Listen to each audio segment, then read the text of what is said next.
2012, 343 released their first mainline Halo game into the franchise. Halo 4 was received with mixed reception, even today. People can't seem to agree on it. For me, the game holds a special place in my heart, as it was the first game I pre-ordered with my own money. A 12-year-old, by the way. Regardless of what you think of the game, as for the video title, we are all here to answer the same question. Can you beat Halo 4 without jumping? First, let's discuss the rules of the challenge. Halo 4 was made very similar to Halo Reach, and similar to it, this game also features armor abilities as opposed to Halo 3 style equipment.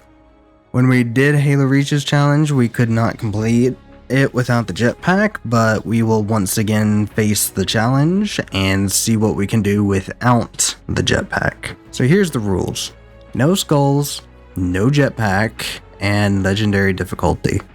Not to spoil anything, but this challenge is going to be probably one of the most exciting ones yet. Consider liking and subscribing if you do enjoy. So the first mission, simply called the Dawn, really breaks the mold compared to our usual operations. Aside from Halo 3, most of the first missions are easy. Halo 4 is going to put up a bit more of a fight, as we'll see. Most of the interior sections don't have any huge obstacles, but once we exit the Dawn to ready the defenses, I run into the first problem. Now there's no obstacle, there's nothing we need to scale, but the combat is a bit tricky here. Since we're on Legendary, it takes a lot more to take down each enemy, and the weapons that are dropped, well, some of them just tend to float out of reach because there's no gravity. But nevertheless, we eventually are able to ration our ammunition properly and get the missile launched. Once back inside, we have our first real obstacle, like a challenging one we haven't seen back since before Halo 3. The Dawn is falling apart, and although we are very close to the end of the mission, there is a gap we have to clear. On the first attempt, I had nothing on me to get past this, but I had a bit of an inkling of how to get past this. Restarting the level, I made sure to hold on to some frag grenades, and I also decided to hang on to this concussion rifle that I found off of this elite. After all, it's very similar to the brute shot we made use of in Halo 3. So once I finally get back to this section, it's a matter of using a combination of the grenade and concussion rifle blast to just barely get me over this gap. Fortunately, that was the only obstacle during this section of the mission, so after a few doors down, we are able to complete the mission with 0 jumps. The second mission, Requiem, takes a lot longer to complete. It's a lengthy mission after all, and there is some obstacles in our way. So once Master Chief gets up, he's in the debris field, but we can make our way to the beautiful part of the game. Yes, this is my favorite set piece in the game. And mount up in a Warthog to cover the ground quicker. Once we get to the end of this vehicle section, we face our first challenge for the mission. Similar to Halo 3's missions, there is a ledge blocking the way forward. While I was brainstorming how to get past this, luck struck me. Well, it actually struck the sniper tower, and created a pretty convenient ramp at that. After walking up this ramp, the rest of the mission went as per usual, because as the missions came before, the Forerunners love architecture that has ramps and elevators, so we can easily reach the end of the mission.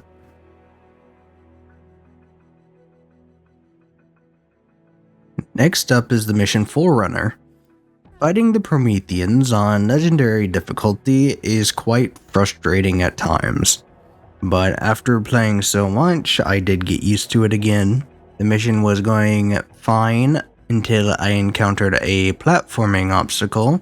I suppose the Forerunners only go so far with their ramps. After all, they did build the whole planet, so it's only fair for them to cut back and not have ramps everywhere on the exteriors.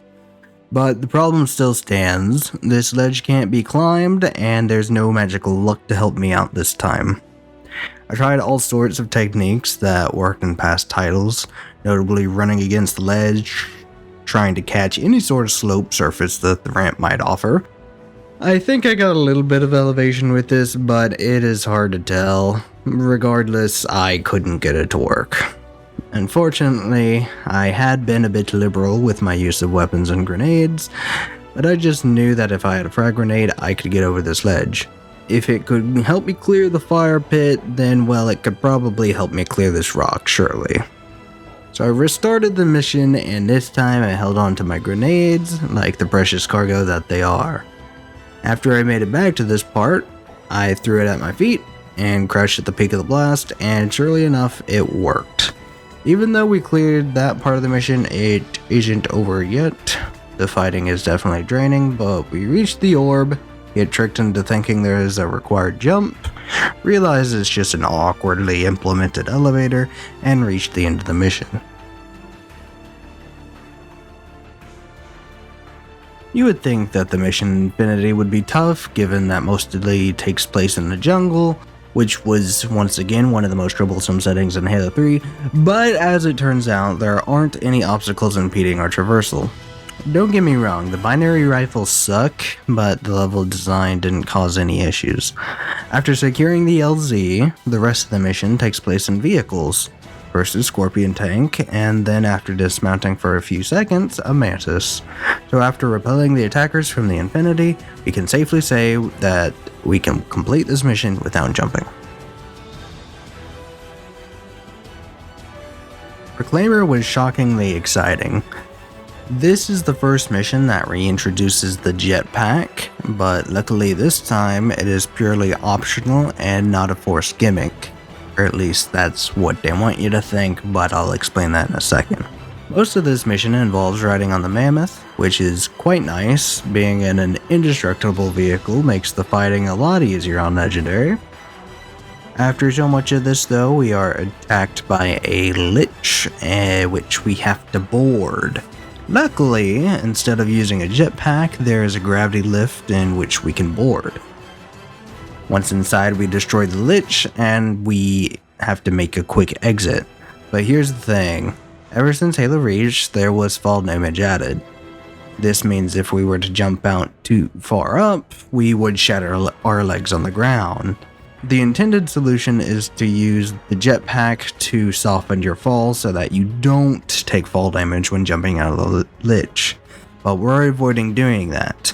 Luckily, as the Lich is being destroyed, it's in a death spiral of sorts, out of control, giving us lots of different possible landing locations. And since the level design is very stagnated, there are tall rocks that we can use to land softly, well, softer. So after watching the flight path, I saw my opportunity and sprinted to the other side of the Lich to fling myself out the other side.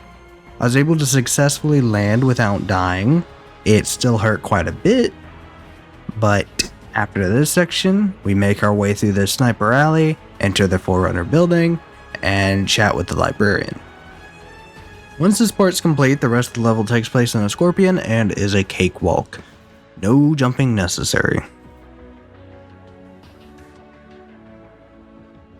Shutdown is a mission that is usually really easy to speedrun and skip most of the level, but that trick requires a jetpack. I tried it without it. I didn't try very hard, but I did try without it and I couldn't get it.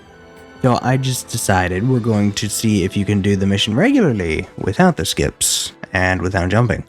The first tower I decided to hit amounted to a gondola section. This series does like its gondolas after all. It was pretty time consuming, as is the nature of these parts, but there's no issues. There are 2 stops that you must get off the gondola, but there are light bridges and ramps, so there's no problem handling this part.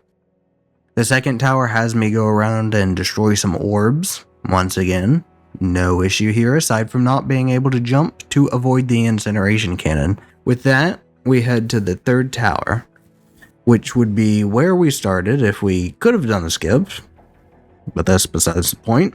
We start to make our way through the tower, but then the Didact starts to do some renovations, and for some reason this gap he makes feels really personal.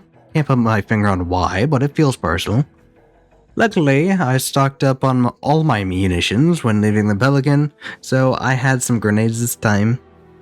I would have tore my hair out if I had to restart the mission at this point because I needed grenades, but I've been holding on to them. Then it was just a matter of scaling the rest of the tower. The gravity lifts takes us to the next floor, and we can steal a Banshee to skip the rest of the mission combat and potential obstacles that would be in that room. Don't know why there is a Banshee on an interior like this, but we take what we can get. Luckily, the part at the end of the mission where you jump off the ledge doesn't require you to actually jump. With that, we have another mission down. Composer is a very easy mission to complete without jumping. Most of the corridors that fights take place in don't have enough room to jump anyways. The sections that aren't this close quarters has you fight off aircrafts with a Mantis. After repelling the Covenant from the station, we have finished the mission without jumping. Quite easy this time. The final mission of the game is Midnight. Although it starts as an aerial mission, the level quickly turns into a ground game. Once we are aboard the Didact ship, we spend a majority of the mission going through different portals until we finally end up at the Composer. Here we use gravity lifts to traverse from pedestal to allow for Cortana to drop the shield. We use one last gravity lift and we are able to finish the game without jumping. So there you have it. Yes, you can beat Halo 4 without jumping. And it's been a long time, but it's finally over. I'd say that Halo 4, it had some more interesting and unique obstacles compared to the other ones, but overall it was pretty easy, especially considering the Promethean design compared to the Forerunner design. Just makes these structures even more sleek.